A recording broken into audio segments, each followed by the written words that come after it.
ህብስት በአምላክ ልጅ እንዳለው ተረዳች። ከሄርሜላ ጋር እንዳደሩና እንዲሁም ደግሞ ሄርሜላ ያረገዘችው ልጅ የሱ እንደሆነ ከተረዳችም በኋላ ቆማ ነበረና ይፍቱ አሁን ህብስት ቆማ አይታታለች። በዚህ ምክንያት በእርግጠኝነት የሆነ ነገር ታደርጋታለች። እንዲሁም ደግሞ አንቺ ሽምድምድ እንዴት ልትቆሚ ቻልሽ የሚል ጥያቄም ጠይቃት ነበረ። ምክንያቱም የወይዘሮ ይፍቱ ሀሳብ መጀመሪያውን ልጅቱ እንዳትራመድ እና ስብርብር አድርጋ የሰው እርዳታ ፈልጋ እንደፈለጋት እንድትንቀሳቀስ ነው እንጂም ደግሞ በሰው እገዛ እንድትንቀሳቀስ ነው እንጂ የምትፈልገው በራሷ መራመድ ወይም ደግሞ በራሷ ችሎታ እንድትራመድ አትፈልግም ማለት ነው። እና በዚህ ምክንያት ቆማ ስታያት በጣም ነበር የደነገጠችው። እንዲሁም በመካከላቸው በጓደኛሞች መካከል ትልቅ ጠብ ተነስቶ ስለነበረ አብነትም ጓደኛውን በጥፊ መቶ ስለነበረ ከጠቡ ይልቅ ትኩር ብላ ስትመለከታት የነበረው ህብስትን ነው።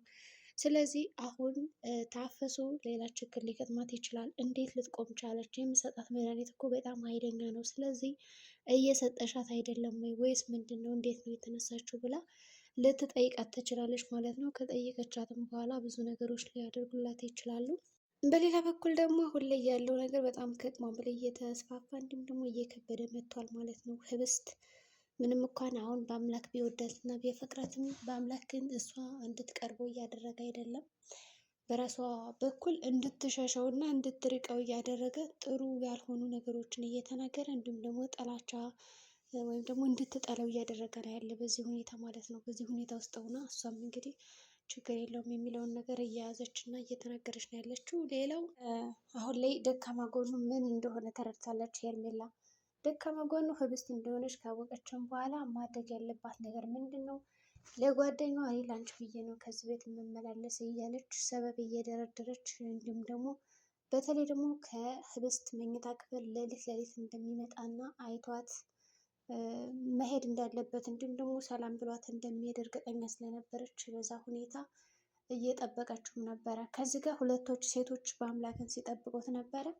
በአምላክም በሰዓቱ በጣም ተናዶ እሱ አብሮ እንዲተኛ ለማድረግ አማለው ስለነበረ አብነትን እሱ ደግሞ ስላልፈለገ ይህንን ደግሞ አብነት ምንም ሳይደብቅ ጓደኛዬ ነው ብሎ ነግሮት ነበር እና እንደዛ ካለውም በኋላ ለምንድን ነው በሁሉም ሰው ላይ መጫወት የምትፈልገው ማለት በጣም ተናዶ እየጠጣ ነበረ። ከጠጣም በኋላም ወደ ቤት ለመሄድ አስቧል። ነገር ግን በአምላክ ከዚህ ጋር ቢጠጣም እብነት ጓደኛው ግን እንደዚህ ተናደማ ወዴትም አትሄድም ተረጋጋ በማለት እንዲረጋጋ አድርጎታል። እንዲሁም ደግሞ ወደ ቤት እንዳይሄድ አድርጎታል። ከኔ ቤት ነው ማደር ያለብህ በማለት ወስዶታል ማለት ነው። እብነት እዚህ ጋር በጣም ጥሩ ነገር ነው ያደረገው። ወደ ቤት ባይር ኑሮ ምናልባትም ያችን ሄርሜላን ሄዶ ይጣላት ነበር። ሄርሜላም ይህንን አጋጣሚ በመጠቀም ደግሞ ሌላ ወጥመድ ትሰነዝርበት ነበረ። ይሄ ነገር እንዳይፈጠር ግን ወዴትም አትሄድም ብሎ ከቤቱ አሳድሮታል ማለት ነው። እናም ጠዋት ይመጣል ብላ እርግጠኛ ሆና እየጠበቀችው ስለነበረ በጠዋት እውነትም አናግረዋለች። ሲመጣ ታዲያ ያሰበችው ነገር ምንድን ነው? ከህብስት ፊት ለፊት ሊነግረኝ ይችላል። በእርግጠኝነት ከሷ ፊት ካልነገረኝ እኔ ማድረግ ያለብኝ ምንድን ነው የሚለውን እየመለሰች ነበር ማለት ነው። ከዛም የእሷ ሀሳብና መልስ የነበረው በቃ እኔ ማድረግ አለብኝ ብላ ያሰበችው መጠበቅ ነው። በዛ ላይ ደግሞ እህቱ ራሱ መክራታለች ማለት ነው። ይፍቱ የኔም ወንድም አታውቂውም ማለት ነው። በጣም ደፋርና ጀግና ነው። ምናልባት ምንም አይነት አማራጭ እስከሚያጣ ድረስ እኔ ላደርገው እችላለሁ ወይም ደግሞ እጠቀምበታለሁ ብለሽ ከሆነ በደንብ ብታስቢበት ይሻልሻል። ብልጠትና ብልህ መሆን የተለያዩ ናቸው።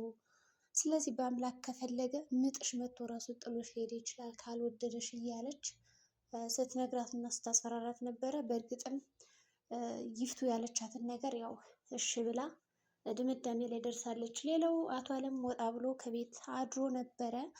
በዛ ምክንያት በድቅድቅ ጨለማ መጀመሪያ የደወለላት ያው ለአጅሬት ሄርሜላ ነበረ። ሄርሜላ አንተስ ሽማግሌ ቃት ጠቀምባለሁ ይህንን እድልማ እንደዚህ እምቡጥ ገና ምናምን እያልክ የምታወራ ከሆነ ይጠቀምባለሁ በደንብ አድርጌ ነው ገንዘብ የምቀበል እጅን ሽማግሌ ሴትዮን አጨልላለሁ እያለችው ነበረ። በእርግጥም ሄርሜላ ታደርገዋለች ብዬ አስባለሁ። ስለዚህ ሰክሯል ማለት ይቻል ነበር። በጠዋት ደውሎ ሰላም አላት እና ከዛ ወደ ሚስቱ ሲደውል ሚስቱ ደግሞ በጣም ማመነጫጨቅ ጀመረች። አሁን እንደዚህ በውድቅት ሌሊት ለምንድን ነው የምትደውልልኝ እያለች በጣም ጠየቀችው። ወይም ደግሞ ደህና ነው ወይስ አይደለም እያለች እየጠየቀችው ነበረ። በእርግጥም እዛ ጋር ማለት ነው። በነገራችን ላይ አሁን እንደዛ ስታመነጫጭቀው የነበረው እንቅልፏን መተኛት ፈልጋ ነው እንጂ ሌላ ነገር አልነበረም። አቶ አለም ደግሞ ማናገር ነው የፈለገ። ግን አሁን አቶ አለም ወደ ሄርሜላ ሊሄድበትና ወደድኩሽ ሌላት የቻለውን ዋነኛ ምክንያት ከዚህ ጋር የሚስቱ እንክብካቤ ነው። ሚስቱ ደህና ነገር ፈልጎ ሲደውላት ራሱ የምታሳየው ምልክት ለየት ያለ ነው። በነገራችን ላይ አቶ አለም ምንድን ነው ደግሞ የምቀሰቀሰኝ በዚህ ውድቅት ሌሊት የምትፈልገው ነገር አለ ወይስ ደግሞ ተሳካለ አልተሳካለ የኔ ጀግና ምናምን እያለች ከማሞገስ ይልቅ ማለት ነው ቅድሚያ የምትሰጠው ምንድን ነው ለራሷ ድርጊት ነው የምትሰጠው ማለት ነው። ያው ምንድን ነው የክፋት ነገር አብረው ቢሰሩም ግን ደግሞ በእኔ እገዛ ነው የተሳካው ብቻንም አይሳካልም ምናምን ትለዋለች ማለት ነው። ይሄ ደግሞ በጣም እያበሳጨው እያናደደው ነው ያለና ሀሳባቸው የተለያየ እንዲሆን የሚያደርጋቸው ይሄ ነገር ነው። ሚስቱ ስለማትደግፈው እና ሙሉ ለሙሉ ደረቷን ነፍታ ጀግና ስለማትለው ነው ወደ ሄርሜላ ሊሄድ የፈለገው። ሄርሜላን በሌሊት አወራችው እና ችግር የለውም እኔ እዘጋጃለሁ ነበር ያለችው። በዛ ምክንያት ህብስትም ሄርሜላ ግን የጠበሽው ሰው አለ እንዴ? ምንድን ነው ሰው እንደዚህ የሚደውልልሽ ስትላት፣ ኧረ ምንም የለም ትላታለች። በአጋጣሚ የህብስት ጓደኛ ሲደውልላት ጭራሽ ደግሞ አቤነዘር የሚባለውን ከህብስት ጋር ማጣመር ፈለገች። እንዴት ደወለልሽ? እንዴት ነው? በቃ ወዶሻል ማለት ነው አይደለም? እንዲሁም ደግሞ በቃ ይሻለሻል መደወሉ በጣም አሪፍ አጋጣሚ ነው ትላለች። እዚህ ጋር ሄርሜላ ያሰበችው ነገር ምንድን ነው? ህብስትን ከመንገዱ አስወግዳ በአምላክን የራሷ ለማድረግ ነው የምትፈልገው እና ያ ልጅ ስለደወለላት በጣም እድል አለ ብላ ነበር የምታስበው ማለት ነው። ሌላ ግን አይሳካላትም። በመጨረሻ ሁሉም ስራዎቿ ሊጋለጡ ይችላሉ። ከዛም በጧቱ አቶ አለም ወደ ቤት መጥቶ መጀመሪያ ልጆች አለው ብሎ ነው የጠየቀው። ሚስቴ ከማለት ይልቅ ልጆች እንግዲህ ታፈሱም አይተው ነበር። ጋሽ እንዴት አድርግ ብለዋለች። እሱም ልጆች አሉ ስላት አሉ ግን እሷ ማለት ነው ትያለች ነው ያለችው ቀድማ። እሱ ግን ልጆች ነው ያልኩት ይላል። እና ደግሞ ከአብነት ጋር ደህና አደርክ ብሎ ስለነበረ ዘግቶት ነው ሄደው። እንግዲህ ሰላም ታረሱ አልመለሰለትም።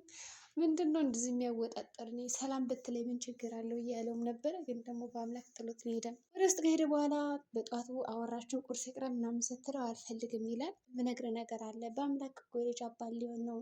ከዛች ሄርሜላ ጓደኛ አስረገዘ ስትለው በጣም ይናደዳል። እንግዲህ አቶ አለም ጭለል ይልና ከዛ ደግሞ ወደ ቢሮ ይገባለው ይልና ይቀየራል። እነትም መጥቶ ስለነበረ ለአብነት ሲነግረው ደግሞ አብነትም ተቃጠለ። ምክንያቱም ምነግርህ ነገር አለኝ እያለው ነበር። አሁን አብነት እዚህ ጋር ቢደበድበው የማይፈረድበትም በአምላክ ቀድሞ መናገር ነበረበት ጉዳዩ። ይደባደባሉ ጓደኛሞቹ። እንዴት አስረገዝካት? እኔ ሁሉን ነገር እያወራሁ ምናምን በማለት ሜላ እስካሁን ግን አልሰማችም እንደተጣሉ እና ህብስትም ሰማች ማለት ነው። በመጨረሻ ደርሶ ነበር ሲጠነቀቅ የነበረው። መጨረሻ ማሳባቸው ምን ሊሆን ይችላል? አሁን ህብስት በአምላክን ታምናለች ወይስ ደግሞ አታምነውም? ሁለት ጓደኛሞች እንደተጣሉ ይቀራሉ ወይስ ይታረቃሉ? ሜላ ቀጣይ እርምጃዋስ ምን ሊሆን ይችላል? ባለምስ ምን አበሳቸው?